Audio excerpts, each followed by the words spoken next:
Биздин студиябызда конокто таң эрте меценат жана чыгаан коомдук ишмер Аскар Салымбеков агайыбыз. Кош келдиңиз. Таңкы вактыңызды бөлүп келип бергениңиз үчүн сизге чоң рахмат. Кош келдиңиз. Рахмат. Аскар агай, кептин башында эле биздин жаңы куттуу студиябызга Пирамида телеканалына кош келдиңиз деп туруп, өзүңүз тууралуу бир кыскача портрет түзүү менен баштасак кандай дейсиз? Мен портретимди билетем, баягы айтып бергенден эмне ойлойм, кажети жок. Мен силерди биринчиден Таңкы пирамида ачылып, канча жылдан бери пирамида көп угулбай калганын баардыгыбыз билебиз. Пирамида биздин Кыргызстандагы сөз эркиндигинин биринчи башатында турган. Ал жерде менин курбум Темир Бийназаров түптөгөн ушу пирамиданы. Анан кийин мына ушу жаңы жылда биз жолугуп калып, айттык эле ушу биз Таңкы пирамиданы баштаган атабыз, ошол башында келип бир сөз тоңузду айтсаңыз, аяк курсак деп айттык эле. Мына ошол манакей бүгүнкү ушу Таңкы пирамиданын студиясы бүтүптүр. Ошону менен силерди чын жүрөктөн куттуктаймын. Чоң рахмат агай. Таңкы пирамидада дайым ушундай жакшы көрсөтүүлөр болуп турсун, накш адамдар менен маек болуп турсун. Кыргызстанды мындай уже позитивдүү нукта алып барат деген ойдомун. Пирамиданын тарыхын айттым, аябай тарыхы бай, эң баягы Кыргызстандын эгемендүүлүгүнөн баштап келген, сөз эркиндигинин башында турган деп айтпадымбы? Ошол баардыгыбыз таң калып, кийин баягы Бакиев доорунда пирамиданы талашып, пирамиданы бүт элдин баары коргоп келип, Жан Төшөө көчөсүндө биз дагы барып кол коюп, пирамидадан колуңарды тарткыла, пирамида элдики деген ошондой заман болгон. Ошондой жакшы тарыхы бар. Ошол каналды мен ойлойм, жаштар келип десеңер, жаштар жаңы нукта, жакшы бир маанайда Кыргызстанда бир мындай жакшы нерселерин көрсөтүп, позитивдүү көрсөтүүлөрдү көрсөтүп, жакшы бир дем берип элге ушундай үндөгөн канал болот деген ойдомун. Таңкы пирамиданы мынакей эки жаш экенсиңер, Нурай, Амир, жакшы мындай өзөктүү, жигердүү, маанилүү маселелерди көтөрүп, жакшы ойдо менен ушундай келдим. Жакшы, биз да куттуу студиябызга, жаңы студиябызга жакшы кишилер чакыралы деп сизден бата алып коелу деп чакырган болчубуз келгениңизге. Жакшы сөздөрүңүздү арнап кеттиңиз. Биз аларды өзүбүзгө бата катары кабыл алдык. Кабыл болсун. Агай, анан алгачкы эле суроону мен буга чейин бир-эки иш-чарадан сизди жаныңыздан көрүп калып, аябай буга чейин массалык маалымат каражаттарын көрүп жүрсөм, жаныңызда көрүп аябай таң калдым да. Биринчи суроо мына ушул тууралуу болсун. Айтсаңыз агай, мына ушундай ийгиликтүү инсан болуп туруп, анан ошол менен катар жөнөкөйлүктү сактап калуунун сыры эмнеде? Адамдык касиет, жөнөкөйлүк менен ийгилик. Эми ар бир адамдын эң жакшы касиети бул жөнөкөйлүк. Кандай адам улуу адам болобу, өтө белгилүү адам болобу, жөнөкөй карапайым адам болобу, ошол өзүнүн жөнөкөй алып жүрсө, мен ойлойм бул өзүнүн табитинен, эне атасынын тарбиясынан, өзүнүн алган баягы илим билиминен, мектептен, чөйрөсүнөн, алган ошол окуган китептеринен, кандай көп кишилер баягы улуу кишилердин баардыгы жөнөкөй деп айтылат эмеспи, туурабы? Анан эми ал баары эле улуу эле кишилер баягы жөнөкөй болот дегенден алысмын. Бирок баягы ушундай алып жүрсөң, ошол элдин оозунда калат экен. Эл ошол андай адамдарды сыйлайт экен. Ал адам башкаларды сыйлайт экен. Жанагындай бир текеберчиликке алдырбай, адам өзүнүн касиеттерин, сыпаттарын өзүн сактап калса, мен ойлойм ошол адам көп жакшы иштерге да барат, жакшы иштерди да жасайт. Анан бир эле бирдемеге жетип калып, же жумушка, же байлыкка жетип, кызматка жетип калып эле анан кийин баягы өйдөлөнүп текеберчиликке алдырганды баары эле баягы эл бат эле таразага салып эле билип коюп атышпайбы? Ошон үчүн көп нерсе керек. Мындай жөнөкөй болуш үчүнчү. Туура айтасыз. Ошон үчүн жөнөкөй болуш үчүн бир мындай жакшы адамдар менен жүрүш керек. Жакшынын шарапаты дейт го, э? Жакшы адам менен учкаш дейт, жаман адамдан адаш дейт. Ушундай сөздөр бар. Ошон үчүн жаштарга кайрыларым ушундай бир канчалык жөнөкөй болсо ошончолук туура болот го деп мен Туура айтасыз, жөнөкөйлүк адамдын жылдызы дейт эмеспи? Айтсаңыз, сизди эл ишкер, коомдук ишкер, депутат катары таанышат. Ал эми сиздин тандаган кесибиңиз бар да. Өзүңүздүн кесибиңиз кайсы? Менин кесибим тарыхчы. Тарыхчы болуп, мен эми баягы мектепте жүргөндө ошо эми дипломат болсом деген оюм бар эле. Советтер доорунда азыр деле бар. Москвада жанагы эл аралык жана международный институт международных отношений деген бар, ГИМО деген. Көп ошол биз аябай кыялданчу элек. Ошол мен өтсөм деген оюм бар болчу. Анан ошол жактан эжем окуучу Москвадан айтты. Анда мен жашпыз, айылдабыз. Анан аяка айттым, өтө конкурс чоң аскар аяка. Аяка бир орунга 20 киши. Анан 1-2-3 тил билиш керек. Орус тилден башка дагы английский тилде башка тилдерди билиш керек. Анан ал жерден көбүнчө жанагы дипломаттын балдары өтүп кетет депчи.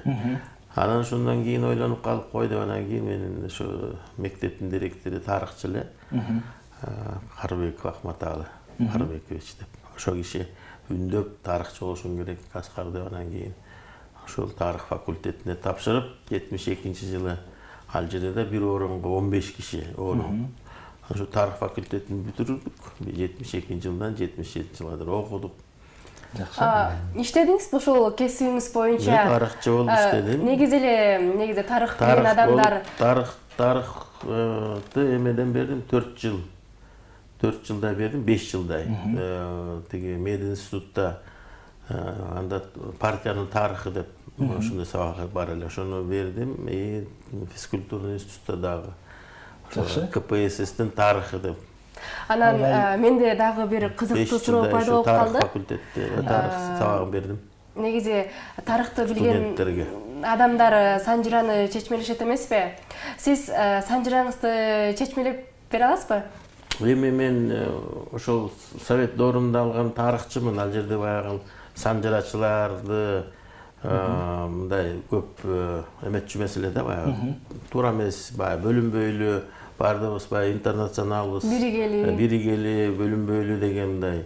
Биз совет доорундагы совет элибиз дегендей кетчүбүз да. Анан менде тарыхчы. Азыр деле мен ошондой ойлойм, баягы эми билем аягыңдан экен, жет атаңды бил. Анан кийин момундай уруулем, анан тигиндей уруулем дегенде мен аябай мындай кыргыз бололучу.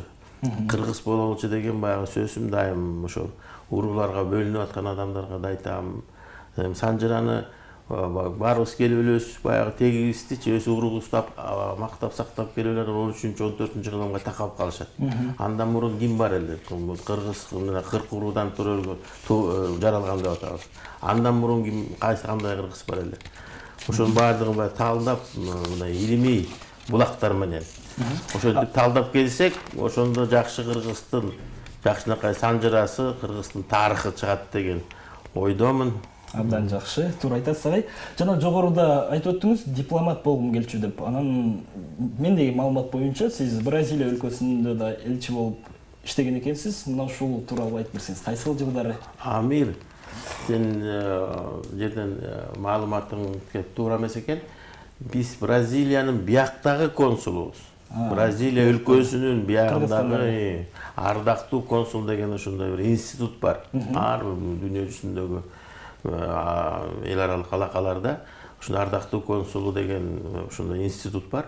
Ошол институттун мен дале ошол футбол аркылуу көп Бразилияга барып, ал жердеги оюнчуларды биякка алып келип, биздин тренерлерди ошол жактан окутуп, оюнчуларды алып барып ошол жактан стажировкаларды өткөрүп, анан биз алака түзүп калдык Бразилия менен. Анан алар бизге сунуштап ушул сизди биздин Бразилия өлкөсүнүн ушул Кыргызстандагы ардактуу консулу болуп бериңиз деген сунуш болуп, анан бияктан жергиликтүү бизден МИД, Тышкы иштер министерствосу колдоп, анан мен ошол жерден 12-жылдан бери ошондо эми консулмун Бразилиянын бияктагы. Спорт демекчи, футбол демекчи, кыргыз футболунун аты аталганда эле Аскар Агайдын аты кыргыз футбол менен чогуу айтылып жүрөт. Туура. Агай, өзүңүз жаш кезиңизден футбол ойночу белеңиз? Мен деген 7-6 жашымдан баштап. Мен 55-жылы, 61-жылы биздин Акбаш айылына биринчи ошол футбол дегенди билдик, көрдүк. Ошол жерден биздин агаларыбыз Бишкекте окуп, интернаттан окуп барып, аны ушундай футбол ойнолуп атат деп, анан биздин САС бар эле жаныбызда. САСта кесүү дагы, бада дагы ошол жерде футболубуз дагы, чикитибиз дагы, суу, балык кармабай дагы бүт ошо САСта өтчү. Анан менен ошо САСыбыз просто идеальный бир жер түзүп жер бар эле да, ошо футболдук талагы. Футбол ойногонго ыңгайлуу. Прям стандартный. Анан ошо жерге эки ташты коюп, барат мен дарбаса деп. Аны ойной башташты. Биринчи ошол орустар бар эле бизде. Өзбек, Дунган, ошол балдар менен ойной башташты. Орустар менен. Биздин агаларыбыз. Анан биз топташып топ алып берип жүрдүк. Андан кийин биз өзүбүз ойной баштаган. Мен ошо 65-жылы Пионерская правда деген газета бар болчу. Советтер Союзунда. Ошо Пионерская правданын Булгары топ деген турнири башталган. Көчө командалар боюнча. Анан ошо көчө командаларына ошо биз 65-жылы мен 10 жашымда жанагындай команда түздүк, көчө командасы. Анан көчө командасын эмне деп атабыз дегенде Дордой деп койдук. Дордой дегенибиз анткени ошол жерде биздин чоң атанын уулдар 9 уул ошол жерде турчубуз да. Анан балдар анан кийин ошол жерде кошуна колоңдор менен команда түзүп алып ойной баштадык. 65-жылдан бери. Ошол 64-65-жылы биринчи телевизор келди бизге. Атбашыга. Биринчи телевизорлорду көрүп, 3 телевизор болчу айылда. Анан барып ошолордон барып футбол көрчүбүз. Түн ичинде Советтер Союзунун чемпионатын, Яшин, Численко, Воронин дегендерди ошондо көрө баштадык. Анан 66-жылы Англияда чемпионат болду. Биринчи ошо дүйнөнүн чемпионатын биз ошо Англияныкын көрдүк да. Англияда ошо өздөрү чемпион болгон Англия командасы. Португалия, ФРГ, Германия. Германия 2-нчи орунду алган. 3-нчү орунду Португалия, Советтер Союзу 4-нчү орунду алган ошондо. Полуфиналда Португалия утулган. Азыр бул жакта чемпионат боюнча сөз болуп кетпеди. Ошондон улам менде бир ой пайда болду да. Канткенде кыргыз футболун өнүктүрө алабыз, канткенде дүйнөлүк масштабка чыгара алабыз. Эми Нурай, бул маселе боюнча көп талкуу болду биздин коомубузда, биздин мамлекетибизде, элдин арасында, көрөрмандардын арасында. Мына ушу январь айы, мына былтырдан баштап биз группага чыккандан баштап, тиги финалга чыккандан баштап аябай талкуулар көп болуп атат да бул жөнүндө. Көп сөз айтылды, көп жакшы сунуштар болду. Элибиз футбол экенин баардыгы түшүнүп калды да, ушул айрыкча мынакей ушу январдагы жанагы футбол башталганы деле бир мындай кайдыгер адам болгон жок окшойт. Апалар деле, аталар деле, кичинекей балдар деле ушу футбол деп баягы. Анан кийин футболдун тегерегинде жүргөндөрдүн арасында мен да бар экенмин. Анан менден көп эле сурашты. Бул жөнүндө эми жакшы мынакей президентибизде жолугушуу болгондо ал жерде жанагы эми жана убакыт жетти, ушул футболду өнүктүрүү боюнча программа түзөлүү деген жумушчу топ түзүлдү президенттин поручениясы боюнча. А жерге мынакей премьер-министр кирди, федерациядан адамдар кирди, тиги спорт агентствосунан адамдар кирип, жумушчу топ иштеп атат азыр аябай. Анан жана стадион маселеси дагы көтөрүлүп, мына ушул стадион маселесин аябай көтөрбөдү, билесиңер да эл. Ооба. Ошол жерден аябай мындай бат баягы эме болгон сезип атабыз да, реакция болгон президентибиз салалы. Премьер-министрге тапшырма бердиле, мына азыр ошо жумушчу топко сунушталып, жана жер да бөлүнүп атат. Мынакей жердин маселеси да чечилип калды. Бишкектин түштүк тарабынан. Анан ушу стадионго эми ошол жерге да азыр мынакей 25 февралга дейин мындай инвесторлардын баягы курам дегендердин эмеси да жарыяланды, конкурсу да жарыяланды. Инвестицияны ким салабыз дегенге мынакей эшик ачык, келгиле сунуштарыңарды бергиле деп. Ана şu 25 февралда биз федерация, агентство чогулуп алып, ал жерден анан кийин өкмөттүн өкүлдөрү менен анан жанагындай стадион боюнча маселесин мындай кабыргасынан чечебиз. Жакшы экен. Агай жана сөзүңүздү айтып өттүңүз, 64-65 жылдары Дордой деп команданы атаганбыз. Демек, Кыргызстандын эң бир лидер футболдук командасы ошондой эле дегеле койчу, Кыргызстандын эмес, Орто Азиянын мыкты командаларынын бири. Дордойдун тарыхы барып, демек 64-65 жылга такалып турган.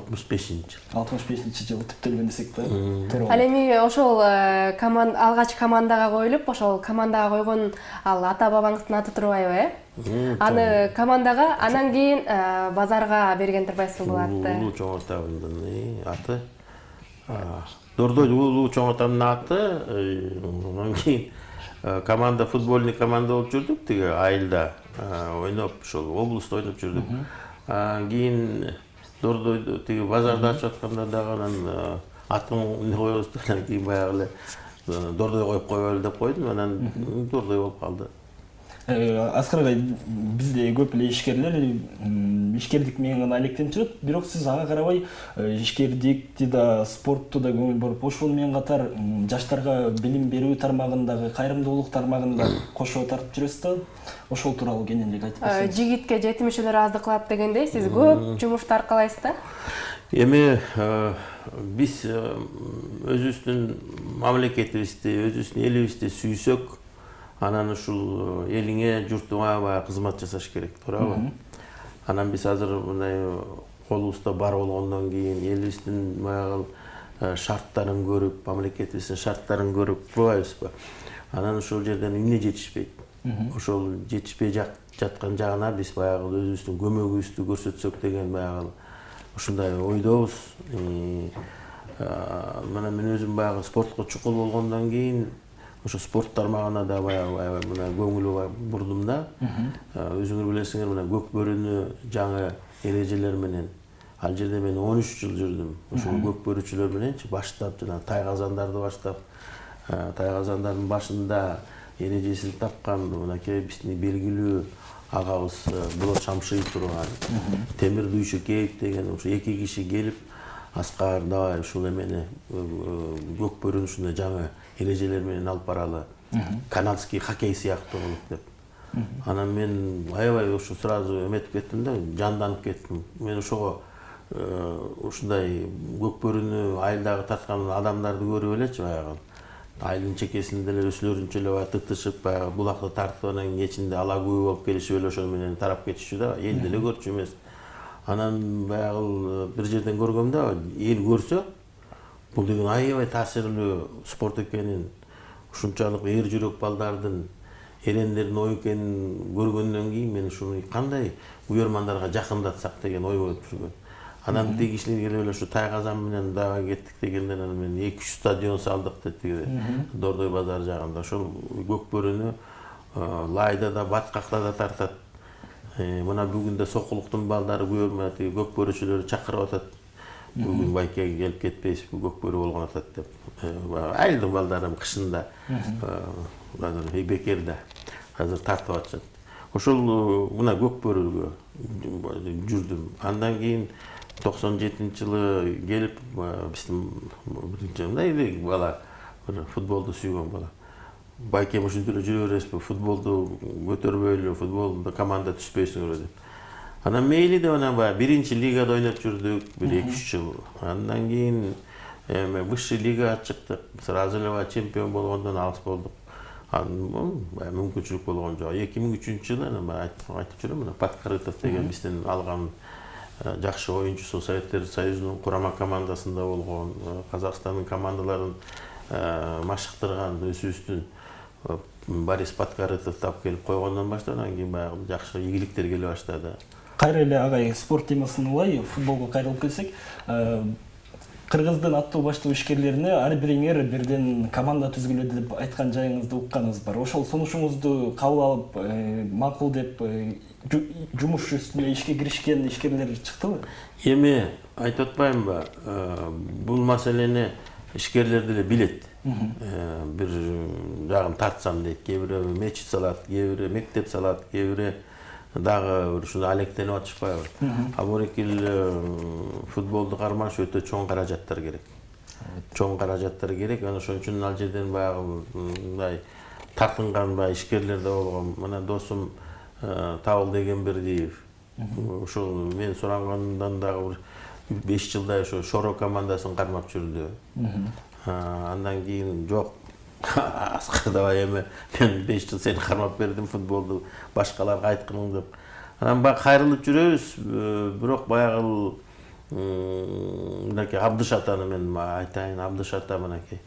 Ошол Совет Абдышевич аябай мынакей берилип ошончолук айылда Кант деген эми шаар чоң шаар эмес да туурабы? Ал жерге ушунчалык сонун футболдун инфраструктурасын жасады. Абдыш атаны мына эмгичекти кармап мынакей келе айтат. Ушундай мына меценаттар болсо, сонун эле болот эле да, бирок баягы футболду сүйгөндөр бар мынакей. Ошолордун аркасынан мына мэрия алга кармап жүрөт Бишкекте. Сейит Аматов деп деген Ошто ал киши жанагы мурун жаштык ак алтын кара суу деген команданын базасында азыр алай Ошту кармап келе атат. Алар мэриянын командалары, каражатты мэрия берет. Мамрекинде өзүбүздүн жанагы ишкерлерде мынакей ушу экөөбүз эле болуп атабыз. Дагы бир айтып атпаймынбы, бир 4 дагы бир жакшы ишкер, дагы бир 4 команданы коюп койгон, алып койгондо түзүп. Анда биздин ички баягы өзүбүздөгү чемпионаттагы баягы мындай атаандаштык курчуп, күчөп дегендей. Анан кийин ошо канча атаандаштык күчөсө конкуренция. Вот ошондон кийин жанагы балдардын чеберчилиги өсө баштайт. Мотивациясы күчөйт, анткени конкуренция адамды өстүрөт. Сен адамды өстүрөт. Любой конкуренция баардык тармактарда өстүрө баштайт. Айлыгы көбөйө баштайт, атаандаштык. Мен андан эмне экенин деп анан кетет анан ушундай да. Ушул рыночный экономиканын баягы эң эмеси мотивация бергени ушул эме да, ушул конкуренция. Конкуренциянын негизинде могу күнү өнүгүп аткандын баары ушул конкуренция. Канча мынакей кафелер деле салынган айтып коелу. Бирден бир өтсө деген баягы. Же болбосо башка эле бир направлениялар. Ну кандай направление болбосун. Арак чыгаргандар деле баягы арагынын качествосын көтөрөт, туурабы? Любой.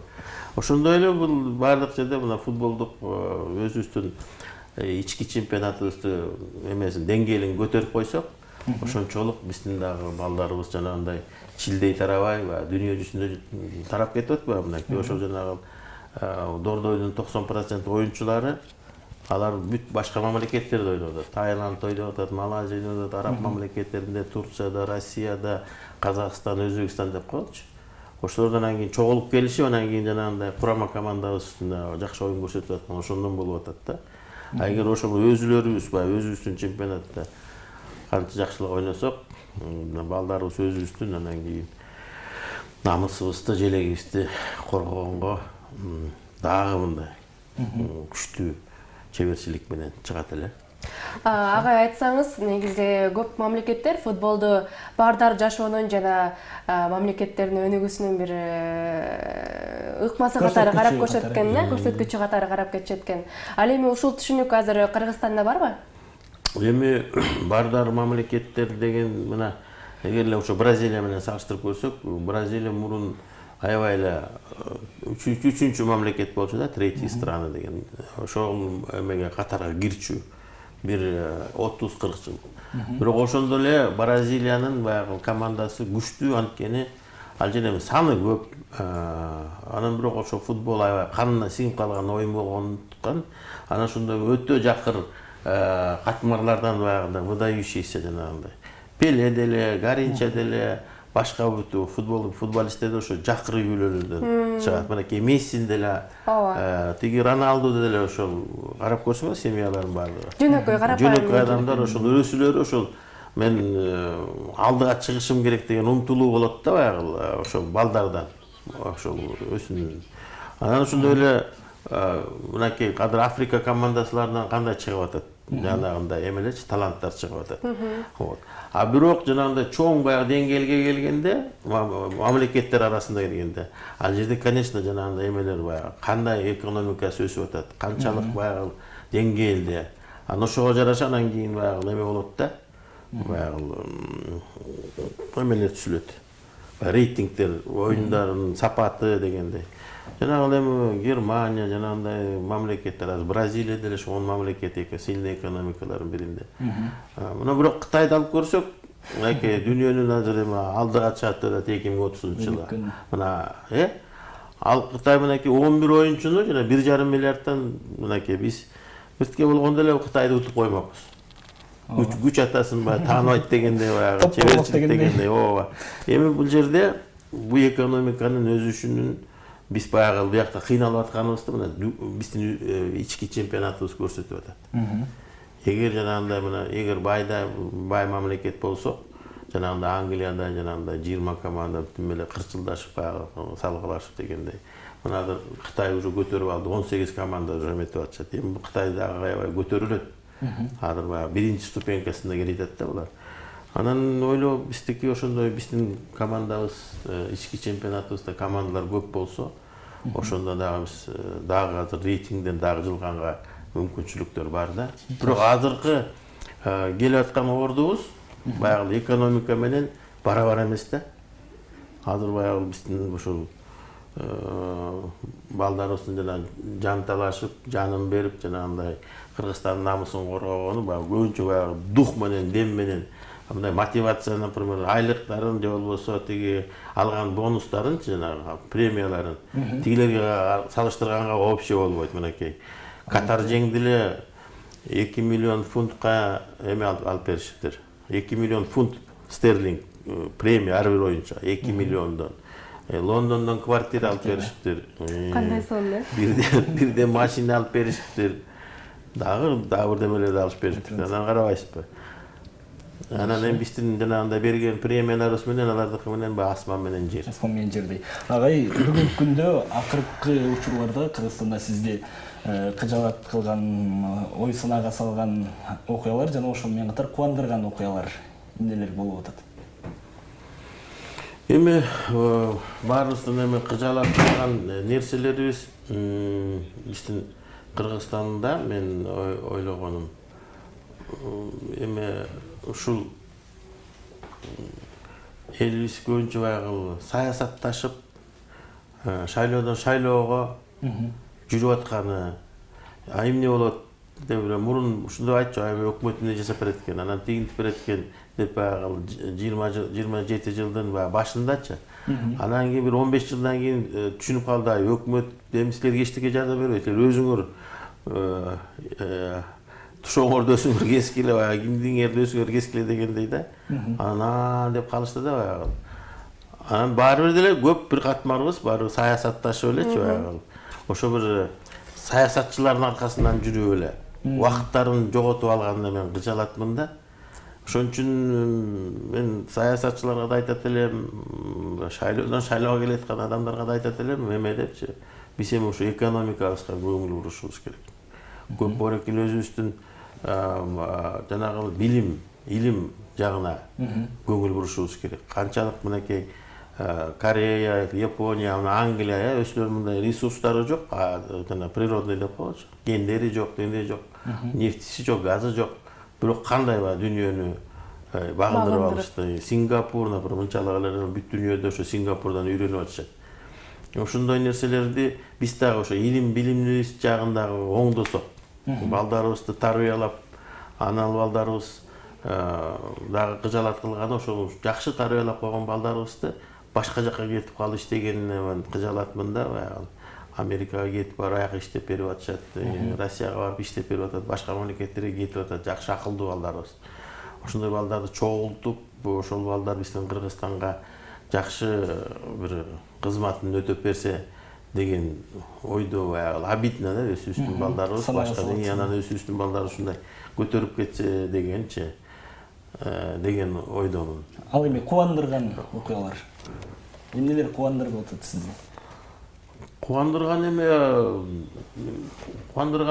бул эме сот суюмда деп коет, обществода, коомдо кубандырган жакшы нерселерди уксаң, мынакей январь, февраль айы мынакей футбол менен жашадык, туурабы? Эми да кубандырган мурекел цифровизация деп атабыз. Цифровизация экономикада ошо туура кабыл алынды. Жанагы коопсуздук шаар дегенибиз ошол жакшы иштеп кетсе экен. Анткени дүйнөнүн баардыгы ал тепки иштен өтүп кетишти, уже өтүп баратышат. А биз болсо жаңыдан эле баштап атабыз. Аны ошону элибиз туура кабыл алып, жанагындай эмелерге барбай, жанагы нарушенияларга барбай, мыйзам бузууларга барбай, мыйзамга көнсөк, жанагы тартипке көнсөк, дисциплинага. Бүткүл дүйнөлөр ошо тартип менен, дисциплина, мыйзамга баш ийүү менен баягы өнүгүп атышпайбы? Анан биз болсо, жок, тиги менин таанышым бар, менин жестем, тиги же болбосо менин куда, же болбосо аяш атам деп элечи, ошентип нерселерден биз алыс болушубуз керек. Биринчи закон иштеш керек. Туура айтасыз. Анан ошол закон менен анан жашасак, ошол жакшы. Ошол сүйүндүрүп кубандырып аткан мынакей ошо цифровизация. Цифровизациядан биз артта калбашыбыз керек азыр. Биз баягы реальный экономикада мына азыр тегеребизде чоң мамлекеттер бар. Өндүрүш жасайын десең, ал өндүрүш башка жакта арзан. Анан сен бияка салган акчаң баары текке кетет да, жанагы мындай реалдуу экономика бирдеме жасайын десеңчи, мына көйнөк чыгарайын десең, Кытайда 2 эсе арзан келип атат. Же болбосо бут кийим чыгарам десең, же башка нерсе чыгарам десең. Анан ошо цифровизация боюнча биз артта калбашыбыз керек. Дүйнө жүзү баары ошол жолго түштү. IT технология депчи. Ошо балдарыбызды ошол нукта тарбиялашыбыз керек. Биз баягы эски методика менен жүрсөк, артта калабыз. Азыр методикалар билим берүү боюнча аябай эметип атат. 10 жыл окутпай, 5 жыл окутканга дагы кээ бирлер ошондой кеткени атышат. Жанагы 6 жыл окуган вуздарды 2 жыл, 3 жыл окуган. Ушундай баягы время спрессовано дейт, азыр аябай ушунча убакыт тез учуп атат. Жылганда жок, учуп кетип атат, көрүп атасыңар, Ошон үчүн биз ошондон артта калбашыбыз керек. Ошол азыркы IT технологиялар ошо мени азыр кубандырып атат, ошо жагынан биз артта калбашыбыз керек. Жакшы, агай, биз сурабай калган же сиз айтайын деген ой?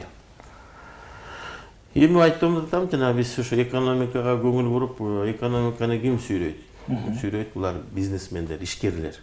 Азыр ошо чогулуп алып, азыр өкмөттүн тапшырмасы менен, чогуу өкмөт менен жанагы ишкерлердин кодексин жасап атабыз. Предпринимательский кодекс депчи. Азыр ошол кодексибизди жасап, ошону жогорку кеңеш бекитип берсе, ошол мына президентибиз айтып атат, бизнестин бейиши жасаш керек депчи. Рай для бизнес деп. Ошол нерсеге жетишибиз керек. Бизнесмендерди канча колубуздан келсе колдошубуз керек. Аларды жанагындай орустар айтат, кошмарить этип, жана текшерүүдөн текшерүү кыла берсек, анда алардын баардыгы качат. Анан кийин ким иштейт? Анан жанагы эле саясатчылар калабы? Саясатчылар анан иштеген киши керек.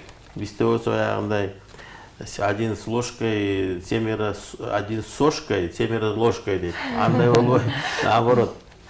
7 киши иштеп, 1 киши баягы кашык менен жүрүш керек. А бизде болсо азыр башкача болуп атат. Текшерүүчүлөр көп. Текшерүүчүлөр санын азайтыш керек. Ишкерлердин санын көбөйтүш керек. Алардын сапатын караш керек. Мынакей биз айыл чарба өлкөбүз, айыл чарба продукциясын азыр биздеги экология дагы биртке жакшы башкаларга карагандачы. Жанагы биопродукт деп коет. Жанагы экологически чистый деп коетчу. Ошол продукцияны чыгарсак, ал 10 эсе кымбат. Мына ореки лимон бизде өстүрүлсө экологический деп, жана башка жактан келген лимон бир 10 эсе кымбат сатсак болот. Баасы аспа менен жерде. Ошол жагынан, сапат жагына, таза жагына качырсак, анан ошондо биздики айыл чарбабыз да көтөрүлөт жана. Туура айтасыз. Биз негизи сиз менен сүйлөшө берсек абдан кызыктуу маек уланып кете берчүдөй. Ал эми азыр менен сүйлөшсөк эч тажабай жакшы бир маалыматтарды биз өзүбүзгө жана телекөрүүчүлөргө алчуудайбыз. Дагы да бүгүнкү маегибиз абдан кызыктууланып атат. Эми агай, бул жерден биз маегибизге чекит коебуз. Тилекке каршы азыр биз сизге эркин микрофон сунабыз. Жалпы кыргыз элиңизге учурдан пайдаланып, жакшы жылы сөздөрүңүздү айта алсаңыз. Эми эркин микрофон менен мен пирамидада болгондон кийин айтып атпаймынбы? Пирамиданын тарыхы жакшы. Сөз эркиндигин кармагыла. Сөз эркиндиги болмоюнча жылыш болбойт. Ошон бирок жанагы сындын эмеси бар, объективный жагы. Ошо сын жасаганда бир информацияларды бергенде туура эки тараптуу болуп, анан кийин бирөө келип, бизде билесиңер, ушактагандар болот, жала жапкандар болот. Ошолор силер туура тандап, ошо туура элге ошол маалыматтарды, информацияларды берип турсаңар, анан ошончолук анан силердин кадыр баркыңар өсөт. Анан кийин бир тараптуу болуп, бирөөнүн баягы журналисттер кээ бирлери акча алып эле ошо бир немени уруп салышат. Анан кийин доказывай, что ты баягы аксың, актанганга аябай эме болуп калат да, кыйын болуп калат. Ошон үчүн силерге кайрылганым, баягы элге кайрылганым, журналисттерге кайрылганым, ушул объективдүү бололу.